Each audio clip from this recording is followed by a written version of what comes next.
So the first thing I want to just get into, top of the thing, I think it is time to start actually publishing this podcast. Last episode was really good. You know, we had this year where it's like, okay, this is worth actually recording and keeping in a safe place.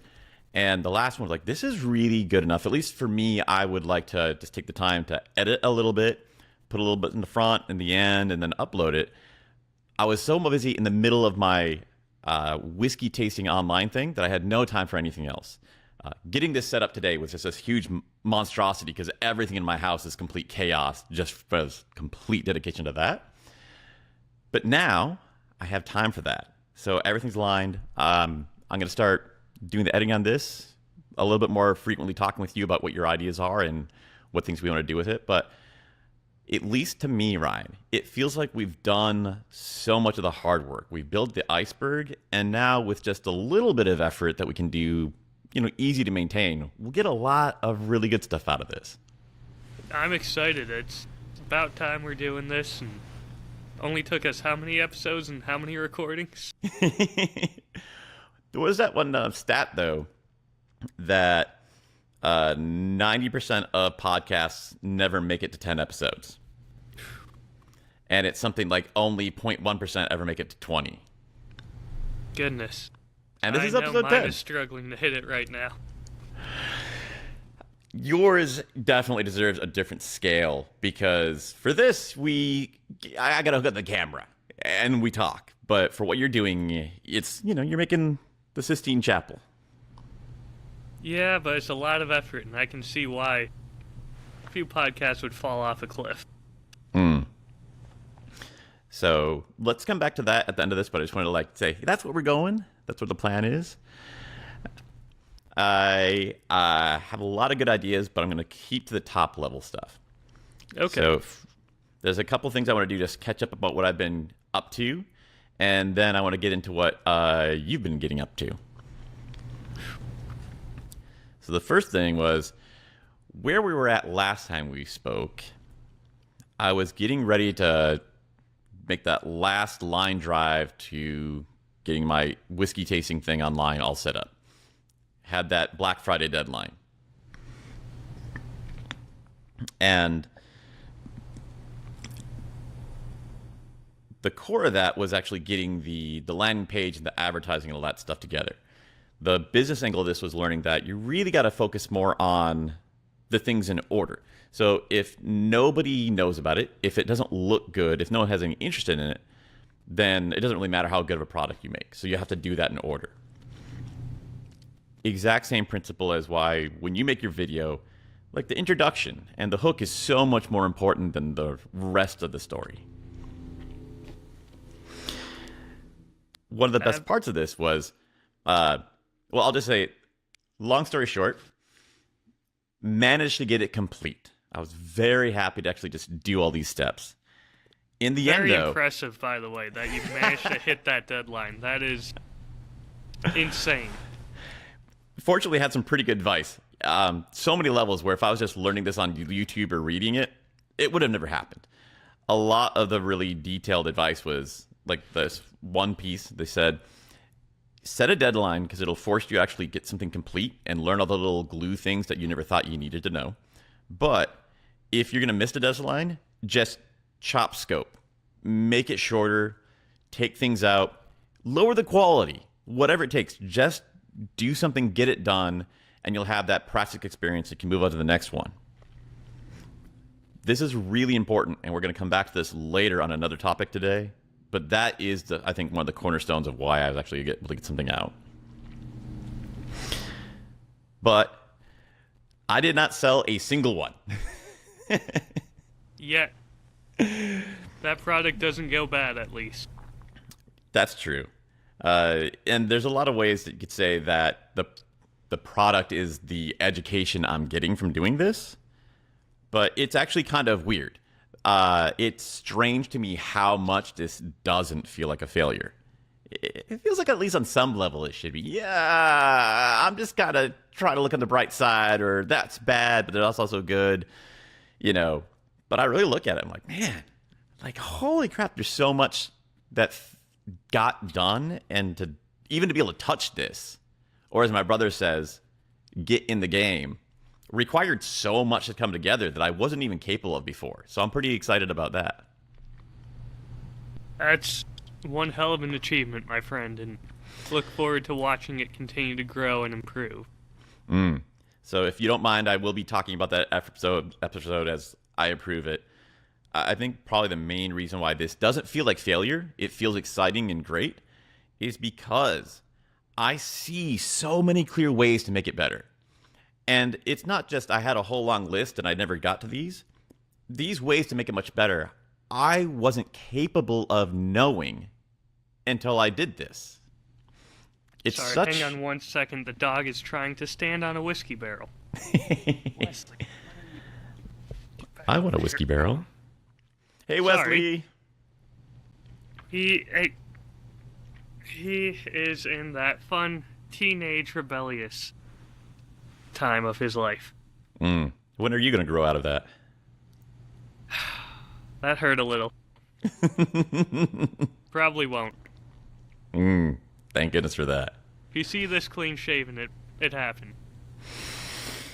I feel longer beards are really getting into style right now.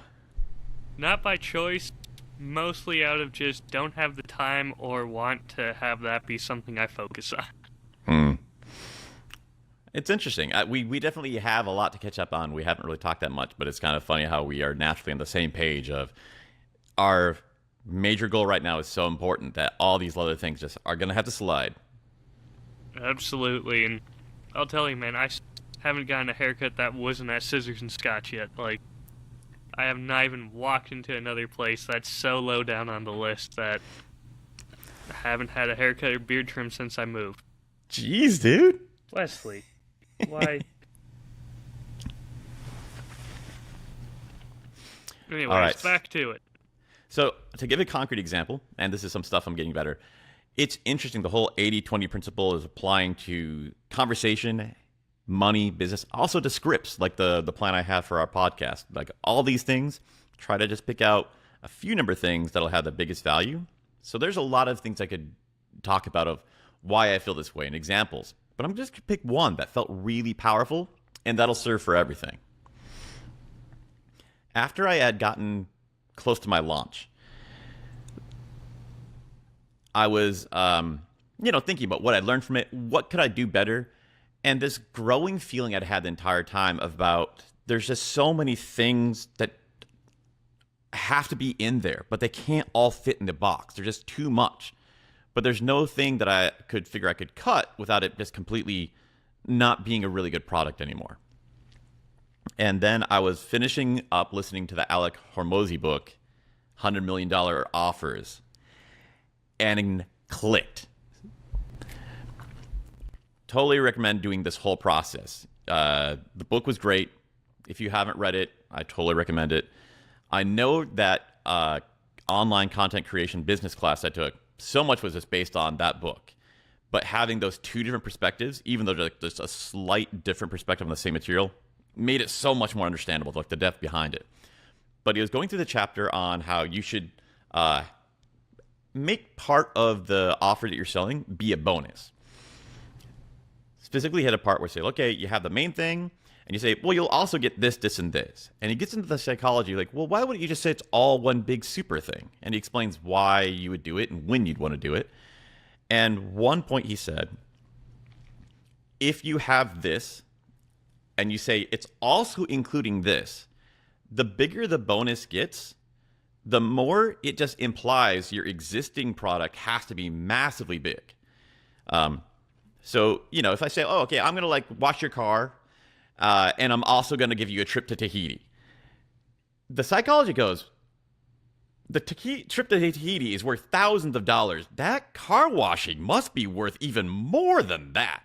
I don't understand why or how, but it just instinctually is baked into it.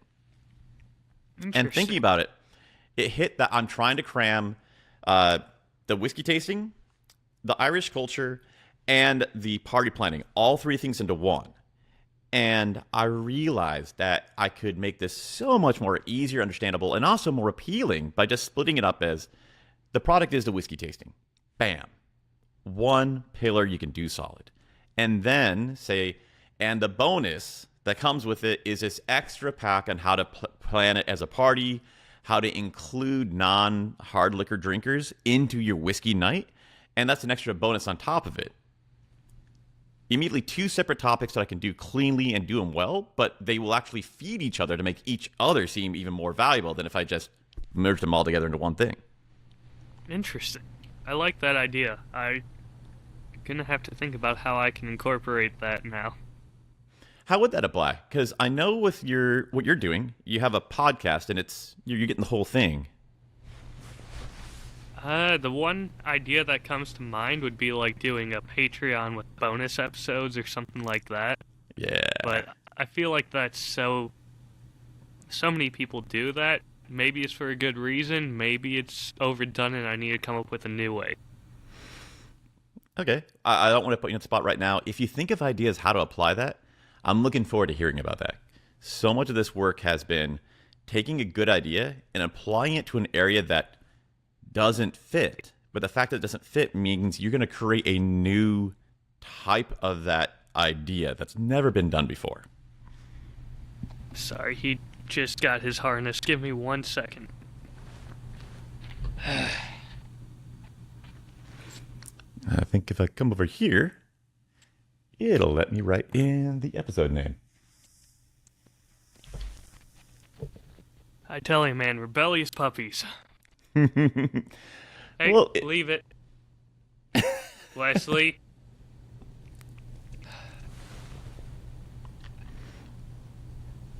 Gotta love him. There's one show I really like a lot, and they just have an iPhone on a stand that points at the dog throughout the entire episode. That might be worth looking into. If you like that, there's one I found on Hulu where it's literally called Puppies Wreck Christmas, and they just let like 15 puppies loose in the room and let them tear up everything. That would be interesting as well. I may or may not have watched it while high on cough syrup while sick, and it was very enjoyable that way. There's a right thing for those times. Yep, it did the job. Your nail grinder now. Why? He wants all the attention. Come here then. Come on. You can be on video, don't be shy. There he is. Alright, so back to refocusing on topic here of how we can add little things that are still part of the product but make them different. Have you thought about doing the reverse where you're saying, I'm giving you this amazing experience, this insight into the culture of Ireland, and as a bonus, you get to drink some amazing whiskeys and experience this with your friends? That's good too. I have a whole lot of options to do, and this year it's going to be interesting to explore them. I'm more interested to see the new twist of how it would apply to the work you're doing. As soon as I come up with it, I'll let you know. Okay, cool. Looking forward to it. So then wrapping up that just for lessons learned from that, the biggest bulk of the effort was getting that whole value video shot. The first major advertisement, and it's not like so much an advertisement as a full explanation of what you do. After getting that done, I was surprised how easy the next steps became. Because it felt like that was just like, that's not the most important thing. The most important thing is the entertaining videos that you create and all like the little small advertisements you have to put online for Facebook and Instagram and YouTube and all that. But once I had that done, it was amazing how much of that I could reuse. Maybe not even just editing that up, but just the script. I was like, oh, I can take this paragraph out. I'm good for that. So without getting on all the details of the how, I was able to reuse so much of it in ways different than I was taught I would be able to. Just get that first part done. So one thing that I really want to stress, we talk a lot about scheduling and we talk about 80-20, but this thing hit really hard. I was sitting there and saying, okay, this week I need to write 5 scripts for the first tasting. There's 5 episodes, and I need the 5 scripts. So I should do 3 the first day, and I'll write 2 scripts the next day, and then the third day I'll be able to shoot it. That is completely ignorant. 80% of the work is writing the first script. How you write scripts, all the things that go into your whole concept, the structure you have, that's all required before you can write the first word or the first script. And once you have that, only 20% of the work is left. So to write the second episode, oh, well, I kind of got a formula, and I have a decent idea what's we're going.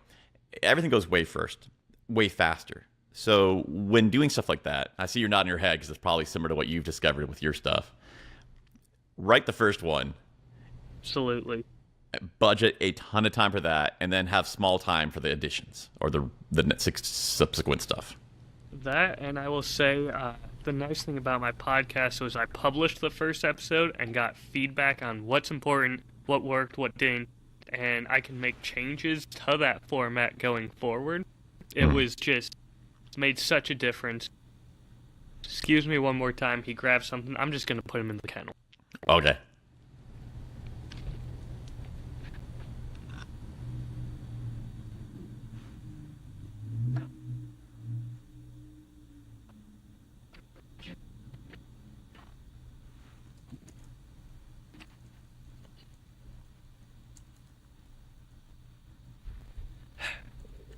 Hopefully that will be the last interruption.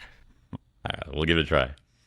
So last thing on that big bubble, I definitely discovered that putting together these online ads is itself a sellable skill. Not just, understanding how to write the script and shoot it and edit it.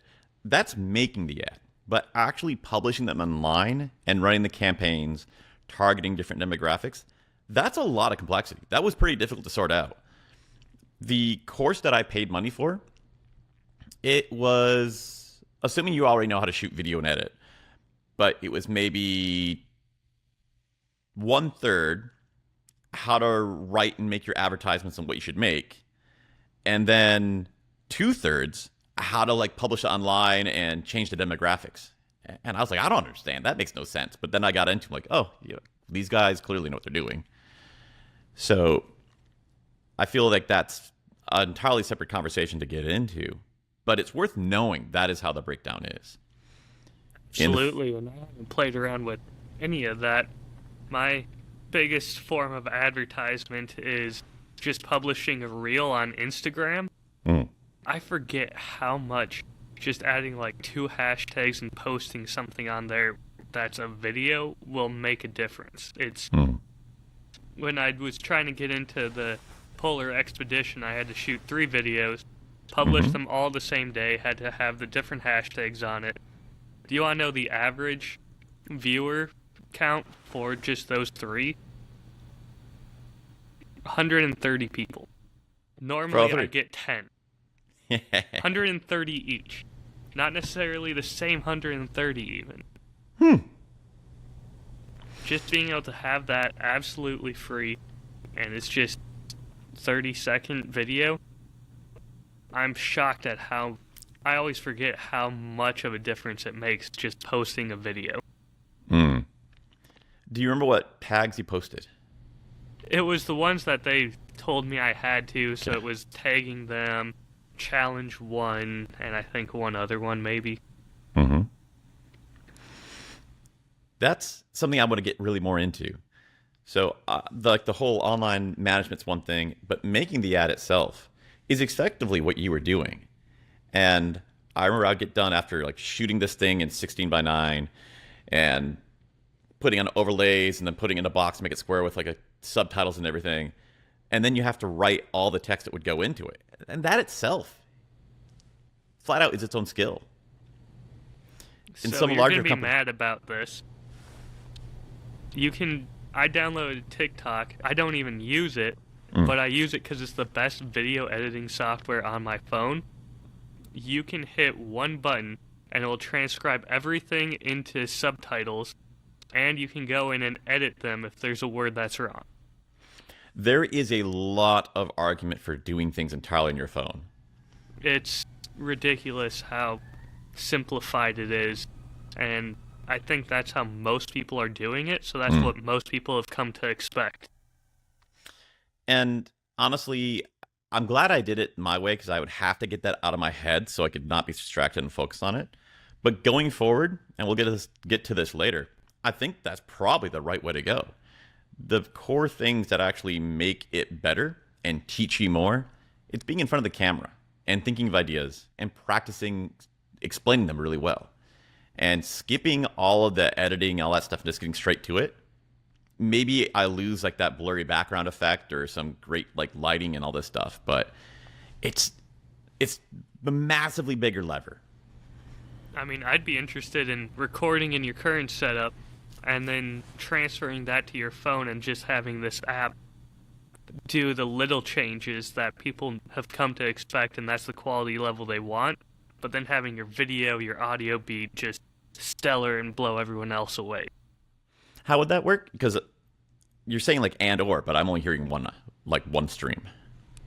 Yeah, so you can record on your camera with your nice mic, everything, get the videos the way you want them to look, and then you can send those over to your phone and just upload those as clips and edit them together with the software that's free on your phone. So edit it on the phone. Yep. Yeah. That would be the next step I would be looking at, because then you aren't sacrificing the quality of your production, but you're getting the simplicity of the editing. That's a lot of good value in that. The time is, I'm becoming more aware of how critical time is. I suppose like since I was starting out, everything I did took an immense amount of time, but now I have some baby level of skill. Some things are easier, and I see what actually is always going to take up time. And reducing that, I think that's the main thing to do. And what is this about baby level skill? I think you have invested more into this than most people ever will. I will tell you off camera about the math. I've been doing a lot of end of year, look backs and planning. I'm scared to find out. So anyway, wrapping that one up, I started to see the pieces coming together. I want to have a better phrase for the metaphor, but it's like when you put together a puzzle. And at first, it takes a long time to find where every fit. But the more pieces you have, the less time it takes to put the next piece in. And it started going quicker and quicker and quicker. So had that thing where like, I can just reuse the audio from this video I shot to be the background audio for this advertisement I want to make. And put out a couple ads, and I really saw how, for example, spending so much time on making the studio look nice or getting the camera exactly where it is, every time I set it up, it would take me maybe another hour to put the lights back on and rearrange everything. And that's just it's wasted time. That's not a good way to put it. It's robbing time away from getting things done and learning. And it's not something that really pays off to the customer that much. So having a formal setup that I never take down, so you can just sit down and immediately start recording and have something ready. I think that's a huge thing that I'm trying to get ready for the next year. Today, took me another 20 minutes to hook this all back up because it's been a while since I've done it. It should always be ready. That is a big step to take, and having almost your own in-home studio for recording, that's going to be fantastic. I have a lot of good suggestions for this. There was another course I dipped my toe in because of Black Friday, and one of his big things he talked about was completely off the topic, but we need to get a reasonable workflow. So every day when you want to start working on creative stuff, you sit down, click a button, you go. And ways to make that go faster. And he just banged on that. I think half the course was that instead of the main topic. But he's like, yeah, the point of this is to get you as good as possible. If this triples the amount of time you can work each week, it's going to triple your skill. So this is going to be more important than any, craft or artistic skill I could give you. That is the number one thing. Interesting. I like that. Haven't heard that one before, but that makes complete sense. Yeah, this is a common thread through a lot of the topics I'm going to discuss today. I think that's going to become like a recurring theme that we're going to do every episode for the first couple of months of the new year. What I'm hearing is we need a sponsorship from Nike because our tagline is going to be just do it. Whatever it is you're wanting to do, just do it. I think that could really totally fit, Jump off a cliff, figure it out on the way down. So I'll save most of it, but there's like a lot of details I'd love to talk about how to do this. I have some ideas, but it's just so important to get that in. Okay, so this will connect to this everything. The next part is I started doing my year planning. I've said before that looking back at the work you've done, I feel like I learned 10 times as much as I learned from that than actually doing it. So reviewing your work, just massively important. I would stress everyone to do that. I know you do that a lot, like listening to your episodes when you're revising it and figuring that out. So I normally always have at least 2 or 3 episodes from my past already published one up and actively in a window so I can view it, I can quick glance at it while I'm going through working on editing my next one.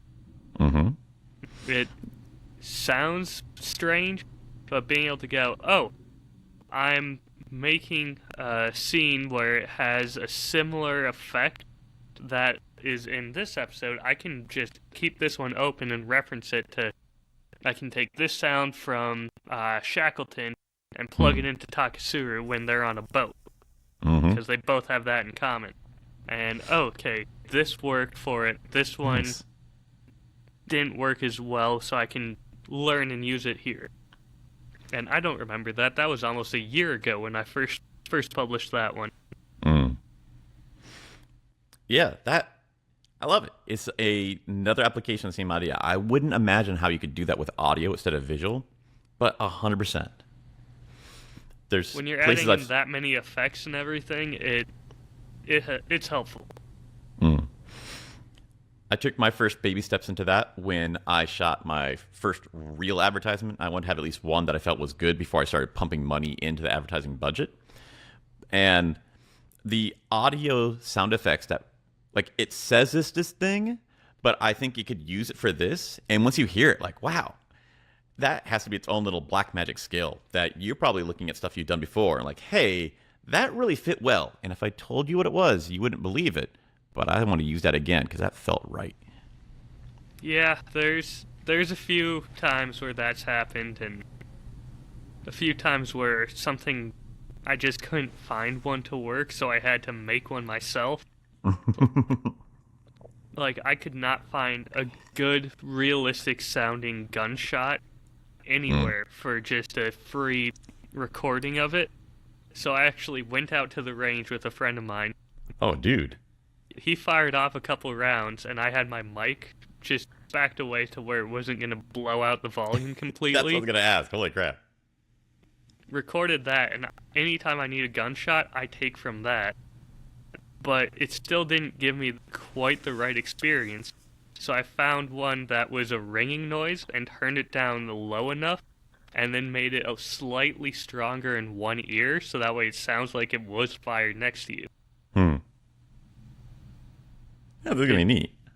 It was one of those things where it was just, okay, it's not quite there. Even though it's a real gunshot, it's still not, it's missing something. This ringing noise is meant to be like a telephone or something, and I just cranked it all the way down. That is something we're going to have to look at later. I can't even imagine it. But this is why I'm excited. This is why it feels like success, not a failure. Because I know that now, if you showed me your stuff, I would actually be capable of understanding it now. Where before, okay, that's awesome, Ryan. I still don't see how that worked. That sounds great, but I don't know why. And now I'm like, oh, okay, I can understand. It comes back around to that same conversation we had about color correction and making it look how it feels, not how it actually looks. That's the same white lie that I'm trying to tell with the sound effects. The more we get into this, the less it feels like any form of lie. It feels like we have wisdom, I feel, is awareness that the reality is one thing and the way you're feeling is a completely separate thing that deserves its own attention. And this is not how the world felt. That's fine. But this is exactly how your reaction felt. And that's what we were thinking about right now. Absolutely. Where it gets hard is when I'm telling stories that I was not a part of and no one wrote down the emotional connection to it. There's only this is the story.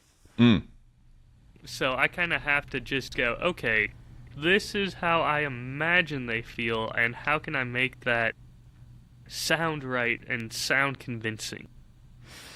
Okay. Well, I'm just going to skip the order and get to this because I'm going to be working with you more on this soon. I'm so excited. I feel like there's a lot more connection for us to work on this next year than even before. Black Friday, I bought this course for voice acting. Because, Right. voice stuff is my favorite thing. And he talked about a lot of things, but one is exactly that right there. Where when you're doing auditions and stuff, or even when you're performing, they'll give you the lines and they'll give like a little bit about what's happening. 9 times out of 10, there's not enough detail, exactly like your situation, where you didn't know how the person felt. We got some like historical document, but there's a lot you need to fill in.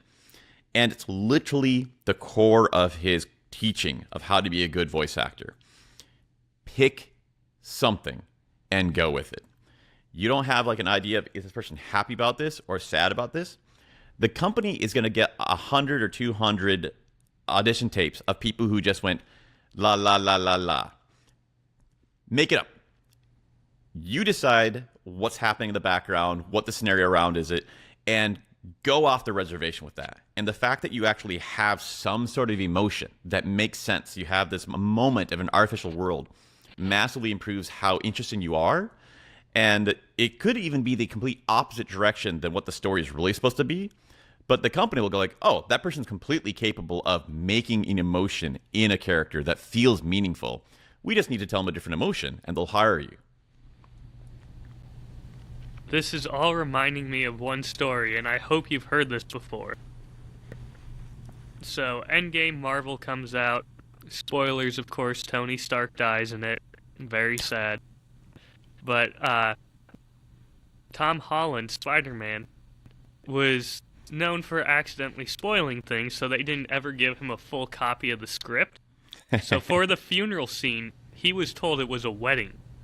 So if you go back, he's smiling and happy, and you watch the movie and you would never notice or maybe think he's thinking of a happy memory with him. Huh. But just having that emotion made it more interesting. I'm getting more on board. That just having any emotion, any kind of engagement will be better than being neutral and empty. And, maybe if I go completely wrong, that will be like something that you could fit into it or unexplain it, or you could react off it. Like, dude, why the hell are you happy at this funeral? That's a real legit emotion you can have instead of just, hi, I am at the funeral now. Okay, let's do the sad thing. Like that awkwardness is better than nothing. That's true. Again, emotion is so much more interesting and complex, and we'll fill in the void. If you have an emotion, we'll find a way to make it make sense. Yeah, like your editing skills are invisible to me, but I know you're also doing that where I could probably give you anything and you could edit it and put it into your story a way that would fit, even though I was going the wrong direction. Might be a better direction. Just because I haven't thought of it doesn't mean it's wrong.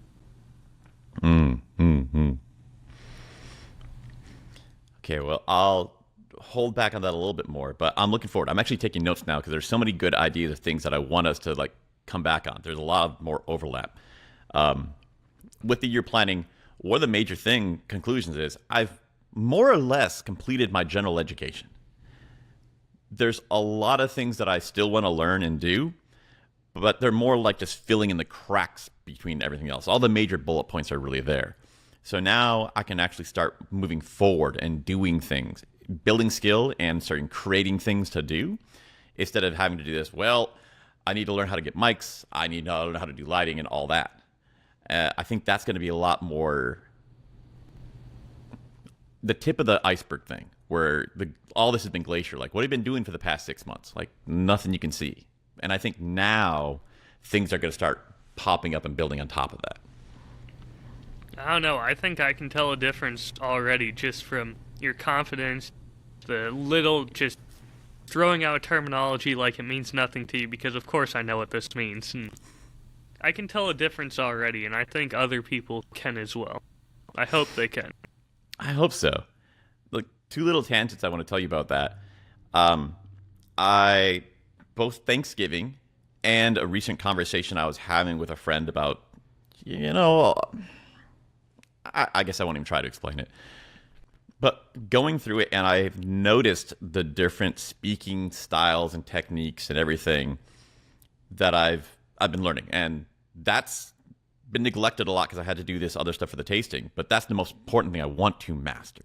But I had enough where while I'm talking to them, I could tell the difference of how it was affecting them. Like, I was talking with one person who was going through a pretty rough situation, and he was more engaged, wanted to listen to the advice because it felt like it wasn't like, hey, I know you're sad and here's what you should do next. It was, this is kind of fun talking. I legit feel happy right now. So I'm convinced that you actually have good advice. And yeah, I actually think that this silly, meaningless practice actually helped him more. And then talking with my other friend, having that conversation, I was getting some pretty deep technical stuff. And because of these ways, like, her interest was more in it and she was actually following it. And that cornerstone of actually listening, where I could pay attention to like what her feelings were and adjust my explanation to that instead of just steaming on like a bulldozer. It seemed like she got more out of it. And actually, she felt more intelligent and like learned more from the conversation than if I had talked about it before. That's a great skill to have, just being that engaging voice and being able to get your point across more effectively. That absolutely is transferable into all things. I firmly believe that. It's wild. I've been excited to go work on this stuff, and both of my coaches, because like, I'm in 2 voice classes now, they all say that it has so much power and can do that, and it kind of just sounds like, I know you kind of upselling, you're exaggerating how great this is, but now going through it, I'm like, dude, I'm maybe at level 2 out of 10 on this, and I'm seeing, holy crap, this is even bigger than I thought it was. If you want to do something fun, there will be plenty of brands who need someone to help with a trade show or something. Just work one of those and pay attention to what sales pitches and what little parts work and what ones don't, what keeps people engaged. It's such a just direct face-to-face with so many people in a day. You will learn so much from that, and that's why I love this job now that I'm in. Is every single weekend I've gone to Christmas markets and done that with people, and now I can sell bitters to anyone. Doesn't matter if you gave up alcohol, I'll still sell it to you for cooking. I will tell you, I noticed a difference in the way you're speaking since last time. No, that's also my voice is going still, but... Well, you have like the grizzled old fighter's smoke sound, but also there's a lot more expressiveness. It's you, but it's more you.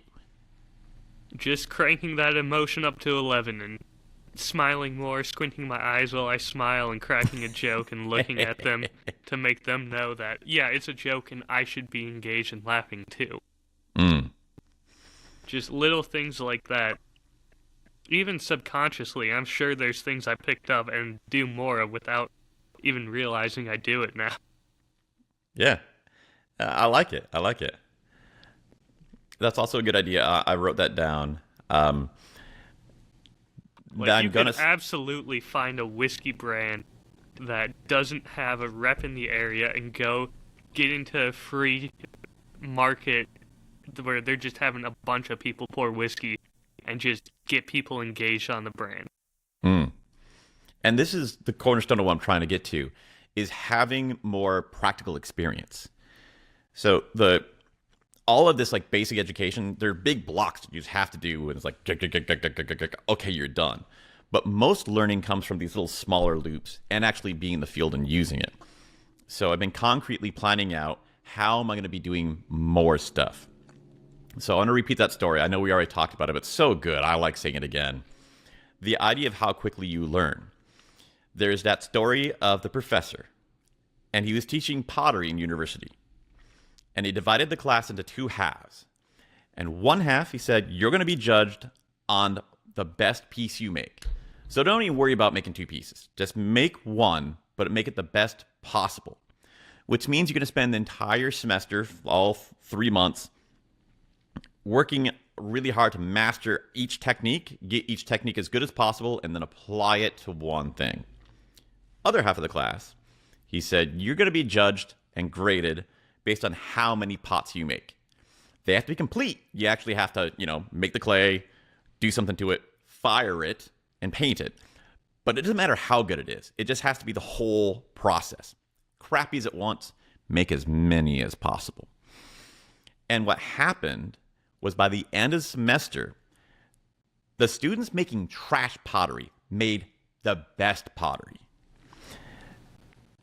And not only was their pottery better, to make another one just as good would only take them a couple more days. The other students who spent their entire time to make a masterpiece wasn't even that good. And then make another one of that level would take them another 3 months. So I'm seeing this in so many forums and so many places that it's getting through my thick skull that this is true, that I'm actively planning for this next year of how to do more small projects like that. It's why I signed up for that voiceover course. That's a way to get access to a whole lot of very small things. Maybe you're doing like, a 30-second thing here, maybe a 4-minute thing there, but there's a huge volume of them. And I think that would be a great way for me to start getting like practice in huge volume on small things.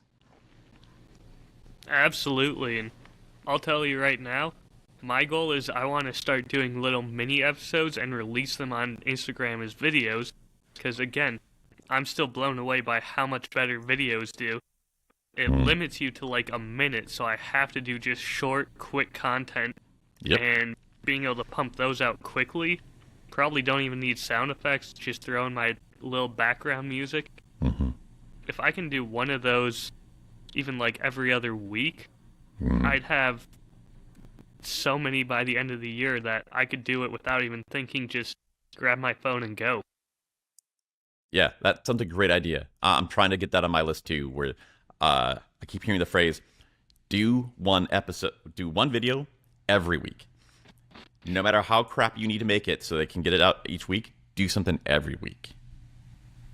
I mean, there's some people who will do a video a day, and that still blows my mind. I don't think I could get to that point with the quality I want, but if I do one a month, I'm going to be happy this year. And then next year, I'm going to try and do every other week, and then every week, and just try and keep improving on that. I think that's really smart and will really rocket fire a lot of things. Just looking back at what I've gone through, it seems that every topic you need to do, there's some really big skills that's going to take a lot of time and work to learn, but you can't even see what went right or wrong with that because it's surrounded by all this other stuff that happened for tiny skills. So if you're spending like, an entire month before you get to look at what the improvement for the tiny skills was, like, dude, you could have just done this in 2 weeks and be a master at all the tiny skills. Remove all of that because that's flawless now. And then you can finally start improving on the big stuff. So I'm seeing now clearly there's a progression of doing a whole bunch of small things. And once that becomes effortless, then move on to longer ones. You'll be prepared and you'll actually get more out of it. When I wrote my first script for that video, which was 15 minutes long, it was agonizing. It was the most painful part of this whole process. Took me 3.5 weeks, and I don't really think I learned nearly as much. I don't think I learned nearly as much from that as I did doing my, quick 90-second video. Yeah, script writing for that length of content is fun, isn't it?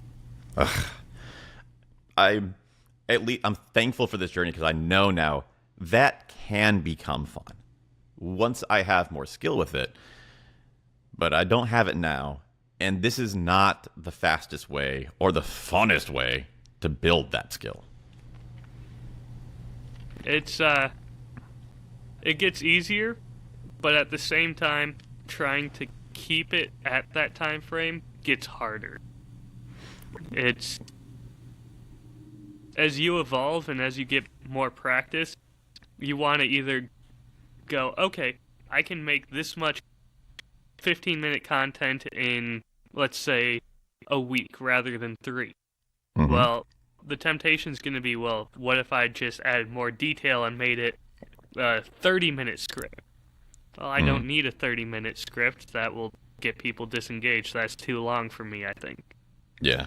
Well, what if I try and just cut out everything, because now I'm really good at editing it down to 15 minutes, and I cut it down to 5 minutes? That's still not where I want to be. It's so hard to keep yourself to that sweet spot once you find it. The temptation's always going to be there to swing it one way or the other. I have a suspicion that I have a way to cure that. Next step is I desperately want to take time and write the same story in multiple lengths. And I think if you spend enough time doing like, okay, I wrote the same thing intentionally 3 minutes long, 5 minutes long, and 15 minutes long. I think if you do that on a few topics, that'll become natural for you. Where when you're thinking about a script, it would stop thinking, okay, I have this thing, it's going to go whatever direction it's going to go. You would actually be thinking about all those lengths at once because you have that skill. So when you start getting the feeling like, this needs to be a bit longer, you would naturally be able to do that. Or if you need to make it shorter, I think you would have a natural control of how long it comes out to because you've been used to changing it on purpose. That's a good idea, and I'm going to have to steal that for Season 3. Yes! Eventually. Still need to get Season 2. Mm-hmm. Do you mind saving that for the end of the episode to talk about your next season? Absolutely. Because I don't want to cut you off. I think that's going to be our big focus. Okay, so the last topic I want to get to before we shift over to your catch-up is this connects a lot of things together. It also connects the value of these short videos. I know when we first started off, the whole idea of social media, I think, was a little bit like not appealing for you. This is such a great example of the value of it. So there's this creator out there. His name's Timm Woods. And I learned a lot from him, and I've also learned a lot from the journey of how I found him. So I want to talk about that. There's a really dear podcast that I love a lot that I've been listening to a long time. And I was thinking near the end of the year, I need to start making more of an effort to have mentors or at least peers that are better, that are more in this. A lot of my day-to-day, it's talking to people who it's a struggle to explain to them what I'm doing, much less why this matters. And of course, they're never telling me any good feedback or suggesting something new that I never knew before. So I went through his social media account and figured everyone he's following is probably going to be pretty related to this. And they're good influence for him. That would be people I'd want to have in my feed as well. And I went through it, and there's some that were in a great circle but didn't have any overlap, and there was a whole lot that did. And then my social feed has a lot more useful information in. And one was this guy, Timm Woods. You know Dungeons and Dragons. He is a professional dungeon master. He does it for a living. I think you told me a little bit about him, but continue so everyone knows now that we're publishing. I'm so excited for that. Yes. So there's another part of the story where I actually reached out to him, but continue on how I really found him. His Instagram feed, this first thing was in New York. There was this tabletop game master symposium. Brilliant organizing. I think there's a whole lot to just learn about how they put that together. But they hosted and paid 3 people to come speak. One person to talk about beginner dungeon master skills. One person to talk about advanced dungeon master skills, but it's still just for hobby. And then one person to speak talking about how to do it professionally. And each of these, there was a massive amount of overlap between what I'm doing. When you really get down to it, listening to them speak, especially Timm's, what he does for a living and what I'm trying to do for a living is you're basically just bottling enthusiasm and sharing that with people. I watched a lot of other stuff, and I don't know how much we want to get into this, but it really came down to he's got a lot of skills, but the skills are just able to unwrap his enthusiasm. He walks into a room of people who are paying for this experience, and everyone just lights up because he's like so fired up that they get fired up when he's there. And his talents just will allow him to help pass that torch on to the other people. Exactly what I'm wanting to do with these whiskey tastings. It's also the core of the job is to get a group of people who know each other to have a good night socializing together. Like storytelling skills are a major part of improving and making this better. And he also, one of the things he said was, you know, the advanced and the beginner dungeon masters, they're better than I am. The skill that I have that they don't is the business skill. That's the part that I'm better at. And that hit me that I'm doing the same thing too. Our focus, just like him, is to get people who have the right attitude and the right interest, but who have never done this, and help them share and get into it. To expand like that whole world for people, not to be the world expert storyteller or a whiskey master. So that was like, I am definitely on the right track. And if you can learn something from a different version of things and apply it to yours, I think that has more value. And you're going to learn new things. You're going to learn things that other people in your group aren't doing, which will give you an advantage. Absolutely. That is a great experience, and I'm glad you got to take away that. So the interesting thing, which is why it was relevant for the video and how useful it is, it was a 45-second clip on Instagram.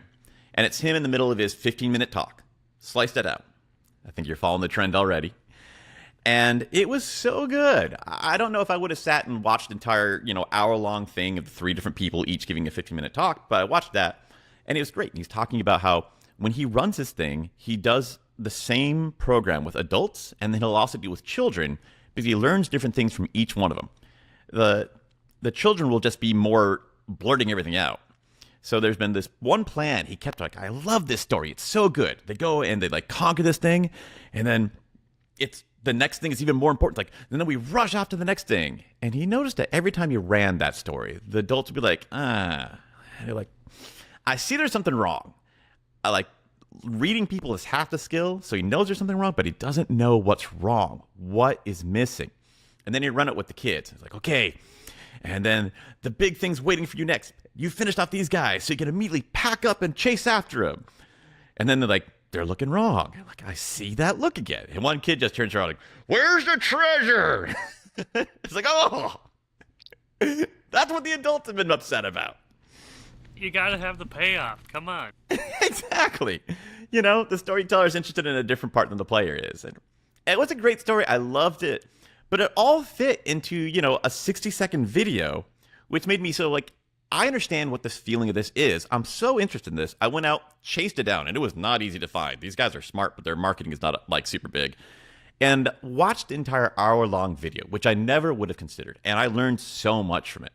There was another lady at the program. There's so many things that if you have time, I'd love to tell you the techniques that she shared, because I think they might apply for you as well.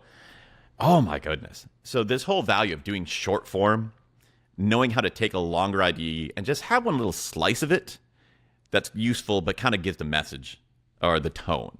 And then you have your longer thing later on. I actually think that's natural. I think you would be incomplete if you didn't have both. I like that. And please send me that video. That's going to be the best teachers if I can just watch that myself, too. Mm. Yeah, I'm trying to chase him down and say, like, where other work do you do? For Tim, I was able to find some more of his stuff. He kept on talking about, so I did this on like a sports podcast. That was weird. And I chased it down, and that was brilliant because you're taking people completely outside the demographic and attitudes, and you could see how he was taking his art to modify it and stretch it so it worked for him, which is exactly what I'll be doing when I'm trying to get non-liquor drinkers to enjoy a whiskey tasting. And I think there was a lot to learn from watching that. Very nice. I like it. So, two parts of that I want to get into. I think we're still a little bit okay on time. I want to tell you a little about the business stuff you talked about, and I want to tell you the lesson that I learned from the lady that was speaking that night. I'm sorry I'm not saying her name. It's really complicated to pronounce. It's like Sylvanas or something, and I know that's not real. That's a character in a movie. So she was talking about a lot of great ideas, but one thing she was getting into is how many options to give people. When you do your podcast, you don't have a live audience you're interacting with, but you do have the still real that you're creating these ideas in their heads. So I think this would still be useful for you. And she was talking about binary choices versus not binary choices. Combined a couple of things together, really great idea. She said that in most situations, you have to try and give people at least 3 options. If you're in a normal situation, you have time. You're thinking logically. And when you do that, the human brain wants to find more ideas. So if you just say, hey, you have an option of, staying here and resting, or you can power on until morning. It's a binary choice. Everyone immediately is going to take another 60 seconds because their brain goes, I need to find a third option because this might be like both crap and I need to find something better. And we're just hardwired for that. So if you say you can either rest fully, you can do a short rest, or you can power on, you've given them 3 options. And when you do that, most of the time people just go, okay, I'm picking from one of those 3. So you could do it if you gave them 2, you could do that on purpose to create that feeling of tension or suspense, or like there's something else in here you're not telling me, or the world isn't telling me, or there's just like some sort of Damocles about to drop. But that's also when you're in a normal situation where it's slow and it's logical. She was also talking about how the rate of speech, which is something that you do apply in your podcast, the rate of speech changes as it gets faster. You start moving from the rational logic part to the reactive, instinctual, emotional part. If you're speaking faster, people are going to have a more feeling of it, which is it gives more color and more paint into the paintbrush. When you're doing that, then it's a lot easier to make people make binary choices. So if you're like, oh, so then this happens and this happens, you can either rest or you can choose on. They're going to want to find a third choice. But if you're going really, really fast, it's like, and then this happened, and this happens. And you can either stop or you can keep going. People are like, all right, I'm picking one of those 2. Literally just by the rate of your speech changes whether a binary choice feels bad or it feels good, like a relief. Like, we have to decide now, thanks for just giving me 2. 2 is all I would want to pick from. Interesting. That is very fun. I'm going to throw a weird third option, though. So some of my favorite shows growing up are Hogan's Heroes, A-Team, MacGyver, and they all pose a problem in the episode, and it seems like there's only one option, which is to give up. Mm-hmm. And then they come up with some just insane idea, and it ends up saving everyone, and they get everything they ever want, the girl, the fame, everything. Mm-hmm. How do you think that would work with pacing? Or do you think that would be more writing, to where you have to write it to where it seems hopeless, and no normal person's gonna guess how they're gonna solve it, until they hear the weird out-of-box solution. I suppose, like, I have some ideas on this, but it feels like we have to tackle it from both the audience's perspective and the writer's perspective. I think those are going to be completely separate things. I would say that as you go through an episode, and this would apply for the rate of speech thing, you generally start in a more rational place, just through like the time. You're gonna have a natural flow of going from slow and logical towards end of an episode being rapid and more emotional. If you talk about a topic long enough and you're not even trying to make a story arc, by the end you're gonna be more willing to like open up and do more emotional and make because you feel like you've seen everything. But when you're first starting an episode, I need to survey the landscape. You can't run fast like that. Right. And tying to what you're getting there, the faster you're moving, the more emotional you are going, the more fluid and changeable things feel. So I think in the beginning of the episode, I think it's fair to say there's only one thing. And that feels acceptable as a premise. It's not until you've had a time to go through the episode and things are happening and like, oh, I see the world. I see everything's happening today. All the levers going on. I see that there could be more. There could be a secret. There could be a surprise option. Interesting. So you think introduce the problem right off the bat as this is just a given? I'm going to be playing around with this because, like I said, those are some of my favorite shows just ever. So if I can emulate that same feeling and hit nostalgia buttons for me, I'm going to do it. Yeah, I like this. I really enjoyed doing the feedback with you. So if you do anything with this idea, taking the ideas you learned from Hogan's Heroes, let me know and point it out to me because it would be invisible to me. But you show it to me, like then I can start to learn from it. I don't think I'll be able to get to season 2, maybe season 3. We'll see. That sounds appropriate. Yeah, I like that. I like that a lot.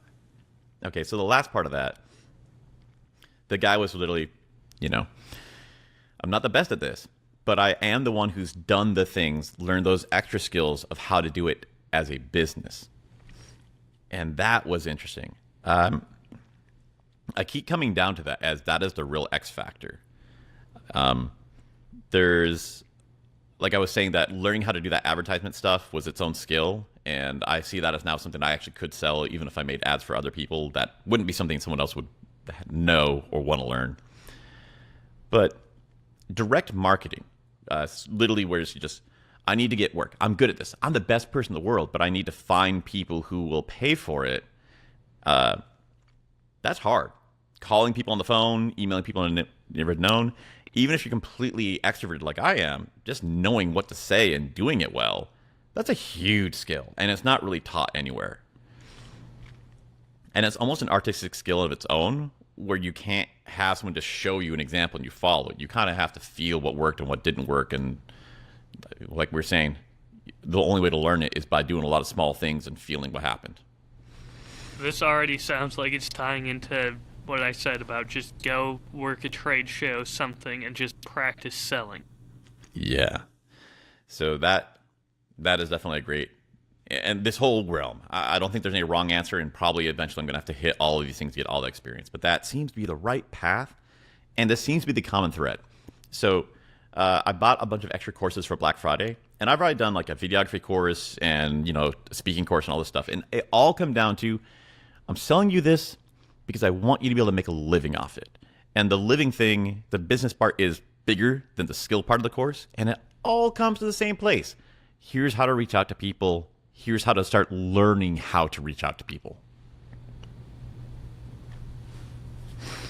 I mean, that's a great skill. Even just having the confidence to cold call people and then the knowledge and everything to back it up to where you can make those sales, you can get that foot in the door. It's a just hugely underrated skill and ideology. A huge part of it is the comfort with making mistakes, which is something that you've definitely shared with me a lot. Because even if I had the best skills, hypothetically, I was perfect at my skill, I wouldn't know what people are looking for, what they want. You'd have to go through that painful process of calling them up, making mistakes, finding out. So then by the 20th person, you're calling like, okay, I know people in your line of business, you're struggling with this, and what you really want is just someone to take care of this, this, and this.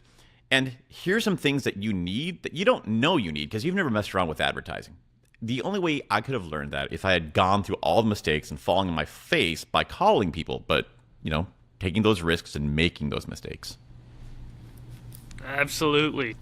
Have to walk to run, and first thing you're going to do is trip a few times. A lot of it's its own form of market research, which is, saying the wrong thing so someone corrects you and then you get closer to what they really like. Absolutely. And I'll be honest, I think that the best time to learn this was probably 2 years ago, maybe 3 at this point. And that's Where do you come up with that number? That's because COVID happened. And everyone lost their social skills or at least diminished them. So you had an excuse for not being good at it right away. People were more forgiving. It still blows my mind how much I learned during that time period and what skills I never would have thought about. Like, when I was working at the bar and had to have a mask on covering this general part of my face, Yeah. people couldn't tell my emotions at the bar. And, I mean, getting that emotional connection, that's how you make a livelihood. Yeah. So I became a lot more expressive with my eyes. And my voice got more expressive. And now I still have those talents, but I can still use my mouth and show my expression even more. So it makes me seem even more animated to people. That's really cool. So, yeah, I think COVID was probably the best time to just have an excuse for being bad at socializing and getting that social engineering almost. Being able to control a conversation and where it leads. That being said, I don't want to discourage you. I think there are still plenty of people out there who are very bad and going to be doing much worse than you. I think one of the most important skills is just be comfortable, just not caring about sucking. I'm starting to see that as a cornerstone of any kind of entrepreneurial success or learning the skills. And which makes me understand why a lot of business owners seem like sociopathic narcissists. Because it's like, I don't want to hurt anybody. But like, oh, that was completely wrong and stupid and embarrassing. I don't care. Go on to the next one. I'm going to do it again tomorrow. Yeah, I mean, it was built for sociopaths to succeed. Let's be honest. Yeah, that's going to be interesting. So the last question I want to ask you related to that is I've been thinking about this. I've had this strong pull the whole process that I want to get paid to do this stuff.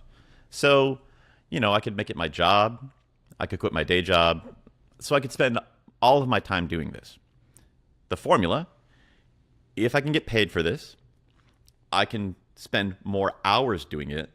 If I'm spending more hours doing it, that means I'll get better at it than if I'm just doing it in the evenings. And then I realized, I never asked the question, what's the correct amount? Is there a certain number of hours of doing this each week that would be too much? It would start to feel like a chore. You would start to hate it. You would wish you had time away from it. And then you start to lose that enthusiasm and inspiration. Is there an ideal amount that actually is perfect, where you'd still have that passion, but since you're getting paid for it, you'd be doing so much more than as a hobby that you'd learn a whole lot. And that's like your sweet spot. Do you have any idea what those balances would be?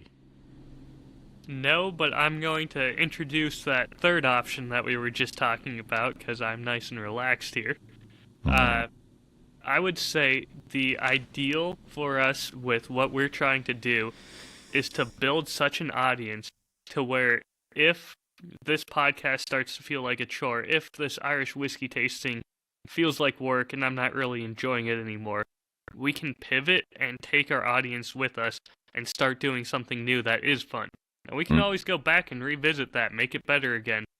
But we can do something else for a time and then pivot again and keep that audience and keep it growing with us. So keep the same amount of time, but have the control of doing things that you're constantly in love with. Absolutely. That to me is the dream of, sure, maybe I can take this and be a full-time job and work 6 hours a day, 6 days a week, and I'll be happy and enjoy it, but eventually I'll get burnt out on a podcast. Well, I've still got this great audience. They're going to want content of some kind. Not all of them will stick around if I do a big pivot, but a lot of them hopefully will, and hopefully I'll pick up more people from doing something new. And then just being able to keep doing that to me sounds... I don't know what the next thing's going to be, but I'm looking forward to it already. Interesting. Like, I actually wanted to talk more about the whole idea of pivoting. For a long time, I've been thinking that when we do these things, we need to have a topic, and you need to stay in that topic. Otherwise, you get lost in the weeds, and your audience isn't interested. But there's so many different things I want to try, and especially when you're new. You don't know what people are going to like. You don't know what you like until you've tried everything. And maybe even for a while to develop enough skill to find, oh, no, I like it now that I'm good at it. Or like, no, even though I'm good at it, I still hate it. I have flipped on this, where I think it should be mandatory to once a month or every fourth iteration of what you do an out-of-the-box, unusual bonus episode. So this is something that I actually have already in my podcast. Hey! So season 1, I had an episode on poaching. Season 2, there's going to be a rum brand, and it might be my favorite episode. If it comes together the way that the script is the same level of excitement in the editing and the sound effects that I am with the script, it's going to be one of my favorite episodes ever. Hey. And I can't stand the rum. You want to give a hint of what you are so excited about it? It involves a pirate named Henry Morgan. You like the story. Oh, absolutely. It is one of the best stories, to the point where another author, who's one of my favorite authors, wrote a book based on his life, and then that got turned into a movie, and then that's the movie that's being played in the Goonies movie, where I can't remember the character's name, the one who's got the messed up face and unloved by the family of thieves, where he yells, "Hey, you guys!" That's what that movie's from. Really? So it's how many steps back. I love this book, and now I get to go and tell the story in my own way, based on the real person's life. And by the way, he's Captain fucking Morgan. Yes, the stories are the best part. I'm so excited, but it's so different from whiskey. It's not the same format, but at the same time, that's why I love it, and it's going to stand out, I think, because of it. It seems to give fuel. I feel like we could probably do an entire series just talking about how that works, because you have your Venn diagram, and when you go to the edge of it, it's still your thing, but it's a little bit off. It gives more interesting things to the whole core that you already have. And it lets you come back with, like, I've brought back fire. Absolutely, and who knows, maybe people will love that episode so much I have to pivot my whole podcast and do it on rum. I hope not, because I don't know enough about it. But at the same time, if that happens, I'm going to be excited to put that much time and effort into learning something new. In a lot of ways, the thing you're most excited about is your audience's enthusiasm. So if you come back and they're super excited about that, that's something you're going to enjoy even more. It's going to either tell me I need to stick to what I'm normally doing and keep it about whiskey podcast, or it's going to tell me I should stick to rum because there's a weird untapped market for that, or it's going to tell me keep doing weird oddball shit. And I'm hoping it's the third one. Oddball shit. So that's how the whole sports podcast D&D thing happened. That they're like, okay, we're going to do once a month, we're going to do something odd just to try everything out and have fun with it. And it kind of gets them a little more lightened up, fueled their other episodes. But that's how that D&D episode came about. It was really popular. They ended up doing a whole lot of them, and it's a good lifeblood. And you got to always be doing some research and development something, and you can bring your audience along with you. Absolutely. I said it once, I've said it a million times. Bring people along on that journey of self-improvement, discovering new things. They're going to think of you as a friend at that point and want to keep engaging with, oh, what is Ethan up to now? He's doing Dungeons and Dragons? That is so unlike his whiskey podcast. But I'm intrigued because he as a person is really interesting, and how is he going to tie everything together if he's going to tie everything together? I really like this idea. I hope we can dive into that more. I'm looking forward to seeing your rum episode, and we're going to have to apply that someday to this, what we're doing here. Oh, absolutely. I can already see that eventually we're going to record in person again and just have it be you and I spitballing random topics while we're playing a game of pool or something and live streaming the game of pool. Yeah. I don't know. It's going to be something just stupid like that, and we're going to enjoy every second of it.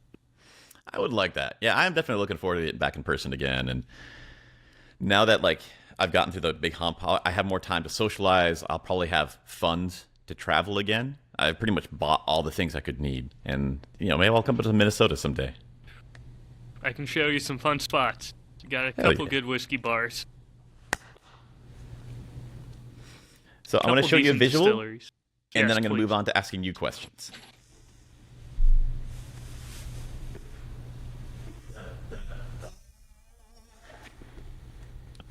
Ah, yes. So today is calendar. What day? Today is the 19th. Oh, that means I get to open 2 more doors. Oh, man, you're behind. Come on. Dude, I thought this would be an interesting idea and good for research, and I was right. But Lord, keeping up with a whole vial a day, that is a lot. You get to Friday, oh, fuck, I gotta drink 7 shots. I think that was meant to be shared with a friend of a glass for you, a glass for me, and maybe one to put back on the shelf for when I'm feeling thirsty and want to revisit it. Yeah, that is true. I applaud you for trying to drink all of it, though. That is quite the undertaking. I am not going to abandon my post. So it came with a little door, and they have 2 carrying glasses that come with it. So it's definitely designed for 2 people to drink. And then the manual comes with it. So each one has a number, and the vial only tells you what country it's from. Then you have to look up in the guide to see the number and go, oh, okay, it's this bottle. Here's the breakdown of stuff that's in it. I'm suspicious that it's a legal thing. I think maybe they're not legally allowed to write stuff on the vial, because we have a lot of specifications on when you label your whiskey. You have to put this, this, and this, and only distiller does. So I think it's interesting, but I think that's their legal mandatory. You can only put a number, and then you can write whatever you want inside the book. I would think that it is a legal thing, and my first guess as to what's causing it is the Scotch Whisky Association. Why can't I think today? Compass Box Whiskey. Are you familiar with them? Mm-mm. So they do fantastic blends of Scotch primarily. I think it might be exclusively Scotch. It's been a while since I've looked through their whole portfolio. But they used to put a breakdown on their bottles of it's this percent this whiskey, this percent from this distillery, this percent from this distillery. So you knew exactly what that blend was. The Scotch Whisky Association sued them, saying they can't do that. So now they have it on their website instead, and you have to look it up. At least that was the last I heard. Maybe they were forced to take that down too. But my first guess is this is their way of protecting against that lawsuit if it was to be incoming. Yeah. Yeah, it feels true. Feels good. Sorry, had to break out the whiskey sommelier knowledge that's useless in 99% of my daily life. This is what we need, man. We need. I need to actually learn that stuff. It's another reason why I'm not too stressed out about not selling any of my program, because to do the thing that I think actually has value, I need to be making these vials and mailing them out to people. And there's no way I was going to get a license to do that in 2 months. So, that's the next step. Hey, I say do it as 2 products, one where you provide the whiskey, one where they have to go out and get it. Yes. And if I have the ability to offer that, I think it makes both options a stronger thing, Because a lot of people are like, what are you actually selling? What are you doing? But if I have you can get this where you get everything, or you can do it yourself. The phrase, or you can do it yourself, explains a whole lot of stuff. Yeah, I'm trying to think of how I would do that. I don't know. Shipping whiskey is not fun. At least legally. If you ship some olive oil or beard oil here and there, not uncommon or unheard of in the whiskey circles. Yeah. For a reproducible thing, I would be, you made some suggestions, talk to liquor stores. There's some ways to do it, and you start off with, we can offer it in this state and not that state, but it would be something, and, it's another place that I can start growing on this topic. The strongest way for you to be able to offer that would be if you can make a product that a liquor store or something could stock, and then partner with a company in DC, and you just need to get them so many cases of this product, and then because DC is not a state, they can ship into 45 different states from DC. It's one of the stupidest loopholes, but it's how a lot of distilleries are able to ship to so many states now. So have the warehouse in DC. Not even just a company that's shipping them from DC, and you just need to drive up there with cases of product at one point. Okay. I don't have to chase this road down, and honestly, I'd rather first be working on the Absolutely. the speaking and the story stuff, right? But this is the real gold that will someday happen, and I think make this into a really interesting product. Fingers crossed someday they just make it easier, because there's no reason for it to not be. This is just antiquated from, let's repeal prohibition federally, but states can still have it themselves, and we'll just leave it all up to you, and you guys figure it out. Yeah. That's why we can't ship whiskey state to state.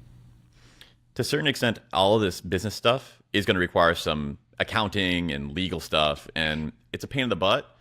But that's the difference between you only do it 1 day a week and you never get great at it, versus I do this 5 days, 6 days a week, and I'm a master and I feel great, So I'm hoping there's an optimal balance of this amount of creative work and the number of hours you spend on this weird stuff to get it done. But I'm not going to spend my full time working on that yet. Hey, I would personally hope you just get so popular, someone approaches you saying, hey, I want to put together a kit with you and sell it online and be able to ship it for you. Well, honestly, the best thing to do would just be to partner with Redbreast. I could do this entire thing. It would actually be easier and probably more sincere if I just said, here's all the Redbreast things that work for this tasting. Get them. Well, I mean, you don't have to limit yourself to Redbreast even, because that's Middleton. You'd have Jameson, Redbreast, Yellow Spot, Green Spot, all of those wonderful products. Basically everything except for Teeling, Silky, and maybe 4 or 5 other distilleries now in Ireland. 90% of it's all Middleton. Man, I'm never going to get this deal because part of my tasting is talking about how Jameson sucks. I mean, I would rephrase that from sucks to does exactly what they want it to be, which is easy and approachable, which for seasoned whiskey drinkers is boring. It's like a kick in the nuts on purpose when real pot still whiskey is, oh my gosh, we don't need to get into this attention It's today. the same argument I make for Jack Daniels. They're very good at what they do. I just don't like their standard product because I'm interested in the more interesting stuff. But they want to sell the most whiskey they can. And the way to do that is to have it as inoffensive as possible. And they are very inoffensive. I want something that's coming across like a slap to the face, and I'm going to enjoy every second of it. I feel that I need to be able to insult things and make slightly non-PC jokes for any of this to be sincere and to work. That's true. That is your personality. You can't bury that. And it's also the gem that I got from this. If I was to make myself as smooth as possible because I really care about my audience, it still is. I went to every distillery, and every distillery talks about themselves in the best light possible. And it wasn't until I went to the Whiskey History Museum in Dublin, which is paid for by the government, and said, well, we don't have to preference anyone. So we can talk about how all the threads work together. That is when it really seems magical. That's when I got inspired. So I could remove maybe the effect, like the insulting part of it, but being able to say like, no, this one is objectively a corruption of the tradition for good reasons, but this is not our soul. This is not tradition. This is wrong. I need to be able to see that. Fair enough. Okay, enough about me. Ryan, What would you like to know? tell me about people in charge needing to know more. As far as like what I'm doing they should know, or just knowledge in general? We can protect the innocent as much as you like. Let's just say that we're getting ready to barrel some orange bitters to make our vintage orange, which is delicious. I love it. And they left the barrels they wanted to put it in sitting by the door dry for 7 months. Those barrels have big holes in them from the wood shrinking. So instead of being able to barrel the bitters that we wanted to and planned to, week and a half ago now, they have had to try and soak them in water and used, I don't want to know how many gallons of water, what their water bill is going to be like this month, trying to resuscitate these barrels. Ooh. At the same time, I think even I would know that, but It's one of those things where it seems like you should know better, but at the same time it was just sort of sitting over there and no one was thinking about it because we all had other things to do. I find that part hard. When you actually phrase it that way, it seems even more offensive to me. Not thinking about the barrels. I know. For whiskey drinkers, it's sacrilege, but when 90% of our company is making bitters and cocktails, not dealing with barrels on a day-to-day, it's something where it's not as common as whiskey, of course. And Well, that's we why aren't thinking they about have it. you. That's why I'm not in production, though. Where should they have kept the barrels while they were waiting? They should have put anything in it. The fact that it was by the door just makes it a little worse because that's all that cold air coming in anytime someone comes in or out right now. And it's Minnesota. It's a warm year, but it's still cold enough to shrink that wood a good bit. If you put just water in it, would that have worked? Yeah, I mean, it will help keep the wood swollen up to where it will not make as much of a difference. That being said, you're watering it down. I would just take some bourbon that we're going to throw in an old-fashioned eventually and put it in the barrel and just keep it wet that way. And then we have whiskey that we can say, yeah, we aged this in our own warehouse. We didn't make it ourselves because we can't keep up production, but we can say, yeah, we had a part in finishing it in Minnesota climate to make it our own special whiskey. That is genius and also more understandable now because there's no neutral option. You have to make a decision of we're going to make it more watered down. We're going to make it taste more like honey. We're going to make it taste more like bourbon. And I can see why someone would get into analysis paralysis and say like, just leave it by the door. Yep, we're not going to use this right now. It's a tool I don't need. I'm just going to set it here until I need it. And I didn't realize I wasn't going to need it for 7 months, and now it's not in good shape anymore. Yeah. It's unfortunate, but those sorts of things happen, and now we've got guys on our production team who know that, and we're going to keep bourbon in it moving forward, I believe. Hey, so they made the quick mistake, got the big lesson, and now they're better than ever. It's like we have a reoccurring theme. You know, I'm so comfortable with that. I'm learning all these really important lessons are ones that have 1,000 different dimensions to it, and you need to learn all the subparts. And also, they're emotional lessons, so you have to have it hit you a dozen times before it actually sticks in your heart. Absolutely. And only way to learn is experience on some of these things. So let's take like a half an hour and just catch up on what you're in. I understand your career is kind of progressing more. What have you been doing lately? What have you been learning? What has changed? The ups, the downs, the hard, the surprises. So my main work focus has been going to Christmas markets every weekend, all weekend, and I love those. Those are so much fun. I get to just interact directly with consumers, sell them shit.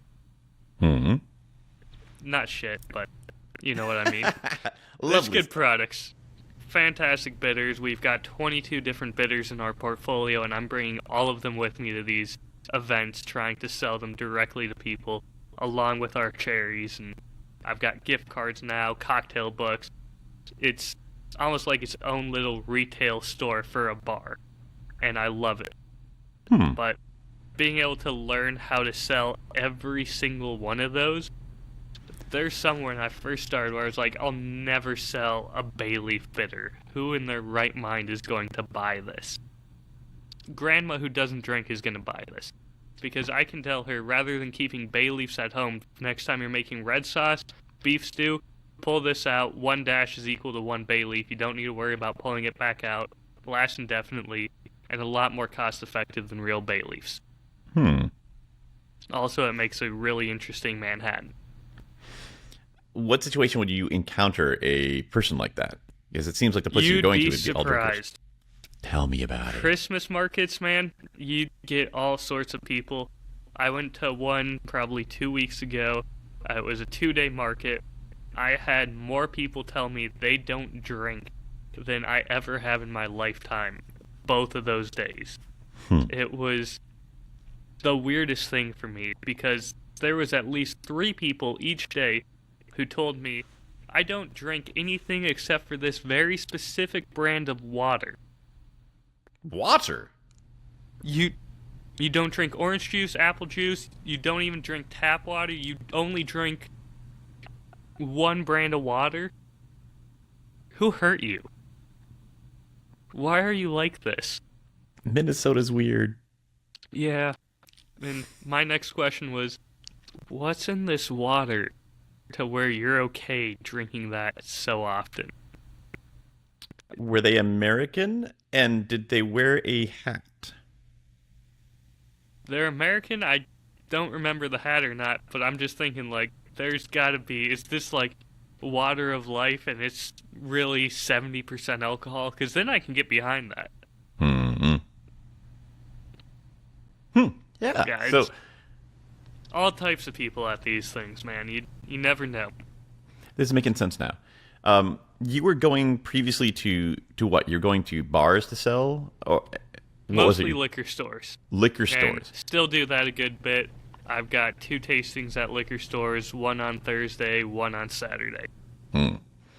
Okay, I can see why the Christmas market would be completely like more broad, open demographic. Which, man, this is a good idea. The amount of human research you're getting has got to be great. Oh, it's phenomenal. I love it. Those markets are my favorite parts of the job. I'm going to be pushing to go like farmers markets, different festivals, all that sorts of things now that the Christmas markets have come to an end. What about it you like? Just that diversity of people and learning how to push one thing to all of them and knowing when to tailor, okay, if I find someone who does drink cocktails, I probably don't need to mention and push the ones that are good for cooking. I can push them the ones that are good for cocktails, and then I can push the ones that are good for cooking to the people who would want to cook with it instead and make sure I have the inventory for them. So you have a product with multiple problems it can solve, and you identify which one is most relevant and focus on talking about that. Absolutely, and even figuring out, okay, this person, just from the way that they look, I can tell they'll probably like this flavor more than this one. So if I see Grandma coming up with a walker and very just mild clothing, looks like what you would expect to see in a cartoon, I can sell her a bay leaf, or I could sell her lavender, things that she's very familiar and comfortable with. If I see a woman coming up with blue hair, tattoos, spikes on her shirt or something, okay, she's a little more adventurous. I can throw her one of my really weird ones like Szechuan. Yeah, we have Szechuan bitters. It's really weird. But just knowing, okay, Grandma, she doesn't know what that pepper is. She's not going to know what to do with it. She's going to be intimidated by it. Let's give her something more friendly. You like the weird stuff. I've got things to make you have fun. Oh, this is getting to that deeper level where almost all of this is like that listening stuff. Is like, what is the emotional tone and vibe of this person? And how do I take that and apply it to a completely different art form? So, if you were a tree, what kind of tree you would be? If this person was into bitters, this bitter is the one you'd want. Oh, absolutely. And there's a few things where I can tell little stories that haven't happened yet, but they sound good and real, and I assume they would work. Hasn't happened yet. That. Yep. Yeah, I haven't heard that from you yet, dude. Yeah, I'll make little white lies, and someone will either tell me, yeah, it works, that was great, and then I have confirmation. I'll actually do it, and then I'll know. Or someone will tell me, that did not work, you lying son of a bitch. And then I'm going to go, oh, I need to stop telling that one. Can you share one with us? I've been telling people that for my fiance's birthday, I made her French toast with our chai bitters and the egg wash. Mm-hmm. And then I'll have them smell the chai bitters, and they all go, oh my god, that sounds fantastic. No idea. Haven't tried it. I don't think I've ever made French toast. I don't really know how. I feel like that's one of the things where let's just speak it. That's fine. But now I'd be curious so much that I would have to do it. The problem is I have something like that for almost all 22 of our bitters.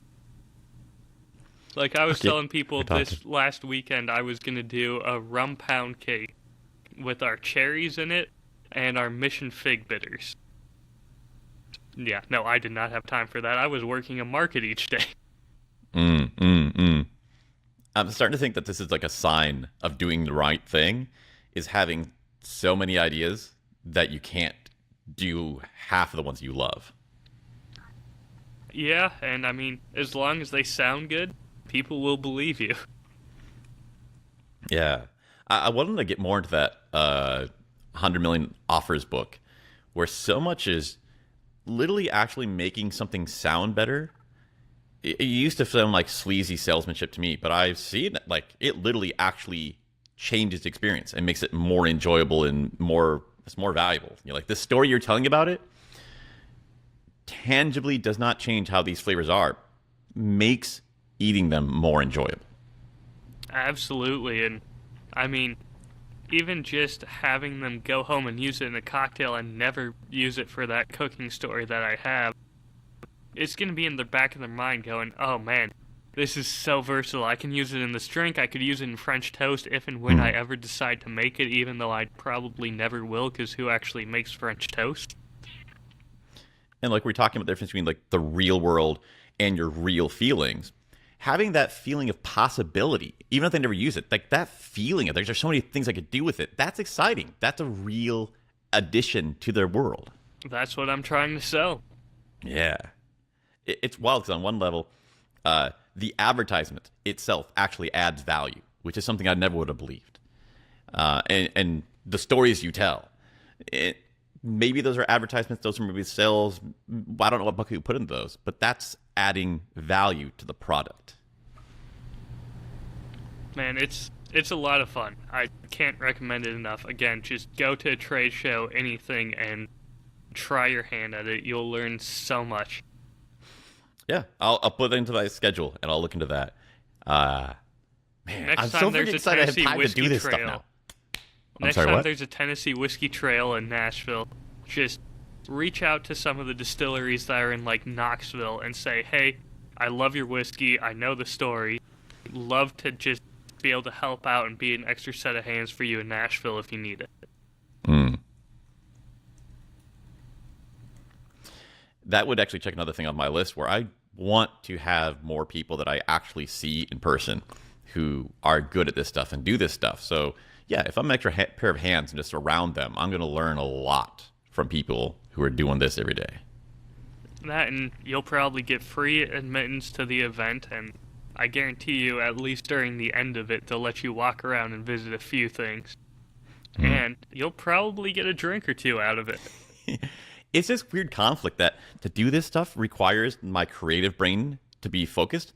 And I can't do that in certain, like when it's late in the day or after doing a whole lot of science stuff or when I'm hungover.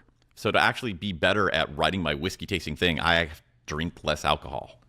Weird.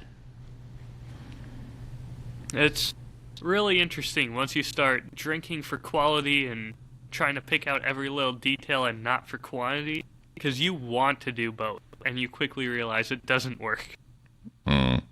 Even when I was bartending at the bar, and I would very much overplay how much I drank, because people liked that idea of, oh, I've got this bartender who knows what he's talking about and drinks enough to have all these crazy experiences. I've got some crazy experience, but I don't drink half as much as I was letting on. It's the ambiance you're creating. Absolutely. Again, just selling that experience of, oh man, my bartender can outdrink everyone and knows what the fuck he's talking about. This is the guy I want to go back to. You know, I don't know if I want to do specifically Dungeons and Dragons, but someday I really want to do something with characters and improv with you. That would be great. I would love to like master that. Absolutely, and I love that improv. That's how I come up with some of my best stuff and selling things, and it's just so much fun being put on the spot of, okay, you've got this type of person in front of you, you don't know a bunch of things about them yet, and you got to try and get this specific product to move and sell to them. It's something I never would have thought of having a deep humanity connection, but the first step of that is, well, I need to really pay attention to who this person is and read them. And as you talk, listen so you have more information on what to connect. And, you know, that's the stuff that's going to actually, in my opinion, I think it's going to have like a stronger, deeper marriage because you're going to be able to have that skill with the people you really care about. One of the other tricks that I've been using is starting off by offering them a gift. So just as they're walking by, I say, hey, would you like a cherry? I've got some open for samples. They're a delicious cocktail cherry. Please try one. And a lot of people will come up and go, absolutely, let me try one. And while they're tasting it, I quick give my sales pitch, just elevator pitch. Yeah, we're a local distillery, Northeast Minneapolis, specializing in craft cocktails, cocktail bitters. So along with these delicious cherries, I've got 22 different flavors of bitters. And at this time, they've normally finished eating their cherry, and their mouth's free again, so they can talk now. So I ask them a question and say, if you don't mind me asking, what's normally your drink of choice? Now I've given them a gift and asked them a question, so they're going to feel like they have to respond and give me something back. And I can use that knowledge then to go, okay, you like a margarita? Try putting hibiscus in it. It's really fun. That's a good combination. Bullet points. Sorry, you go. Oh, you go ahead.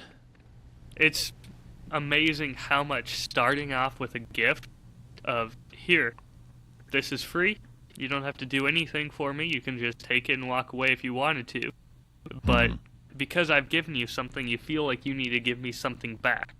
Yeah. And you don't realize right away, but I'm going to take that and run, and you're stuck with me now. You are on board this train, whether you intended to be or not. I see that same thing where with what I'm doing, the ads that I'm supposed to make that are actually good. I can't give you a physical thing, but I can give you a really good joke or some knowledge or something that like this would be something that would be in the product, but here you go for free. Now that like I've given you something in exchange for your time, maybe you could give me a little bit more time. So one of the other best ways of doing this when it's just like audio or something is opening up and being a little vulnerable and just telling a personal story. So if you go back and look at most of my episodes, the intro starts off with nothing related to the story. It's, let me tell you this kind of embarrassing story about how I bought my first bottle of whiskey when I was 21 and knew nothing about what I was doing. Or yeah. Just something personal like that, and being vulnerable will make people feel like, okay, I can be more open. He's engaging with me. I can just take the time, hear this personal story, and now I'm personally invested and want to hear this other story. That is gold. And like that, connecting this story to the other story is one of the primary things on my list that I got from that keynote speaker course that I want to find the time to practice. Because he has an exercise where he talks about how to connect any two bloody things on the planet. And you have these really good stories to connect with people. Whatever you're selling or whatever you want to talk about next, there is a way, if you have the skill, to connect to whatever you needed to do. I kind of wanted to poke you again to start building your story library. Write them down at least in topic bullet points and have them so you can pull them out whenever you need to, because you'll be able to connect it to whatever thing you need in the world. It's just a matter of like, oh, what tone do I need? What is going to be the most best hook for this type of audience? And then you can pivot it into whatever you need it to go to.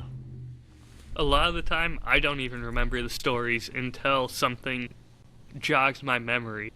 So I'll be talking about one thing with someone, and they'll mention a word or a phrase, and it will just, oh, yeah, this is connected to the time this happened, and now I have this more personal story, and you're going to be listening to it and engaging in it, because at the end of the day, we all crave vulnerability and don't want to have that wall up around people anymore. We want to be trusting. So being the first person to tear that wall down and let you in, it makes you feel more accepted, makes you more willing to do the same. It's that sincerity, the real interactions. Absolutely. Again, my goal is I want to turn everyone who listens to my podcast not into just a listener, but have them think of me as a friend, because they're going to be interested in what I do next. I agree with that 100%. Building like a real community. I know that word has lots of meanings to different people, but I think that is not just the best business practice, but that's actually the most meaningful reward from all of this. Oh, absolutely. It's so interesting when you get to talk to people and build that community. And then it's so fun watching them interact together. Just from my regulars at the bar, there's people who would never be friends if they met anywhere else. But even since I've left, I've gotten pictures of like Graham and two of my other regulars where they just take a selfie at the bar and go like, hey, we all miss you. Hope you're coming back at some point.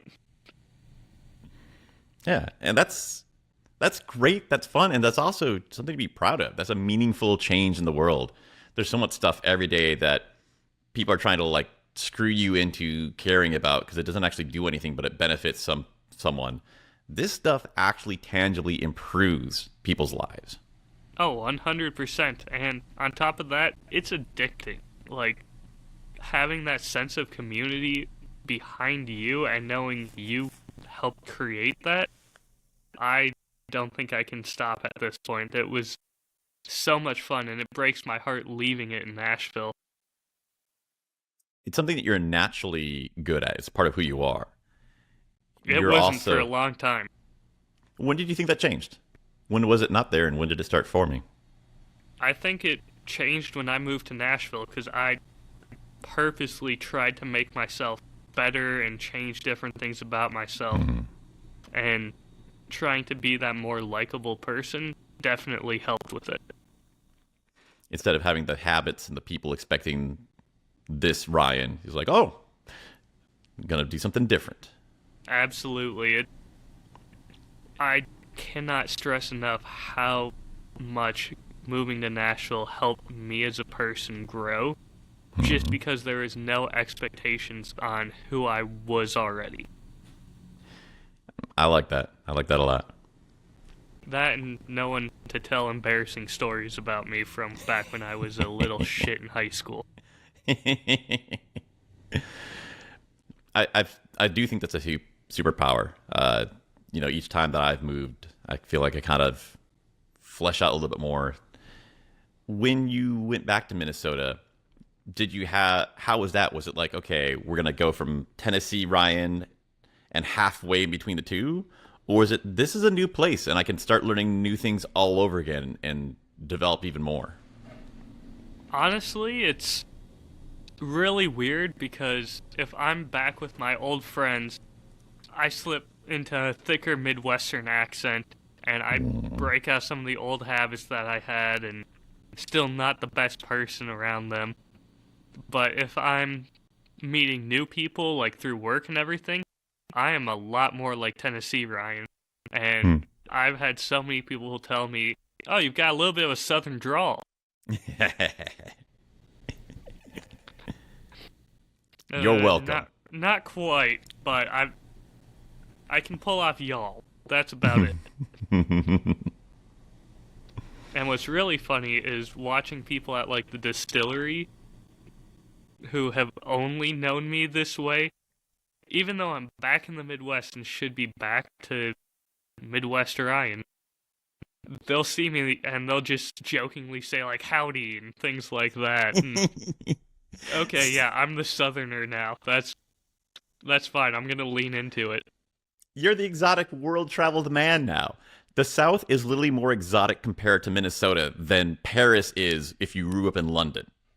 Yeah, it really is, and especially for the Midwest, I think, when so few people leave home, leave their family.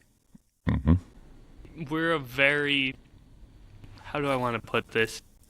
It almost seems like we're an island where no one truly leaves.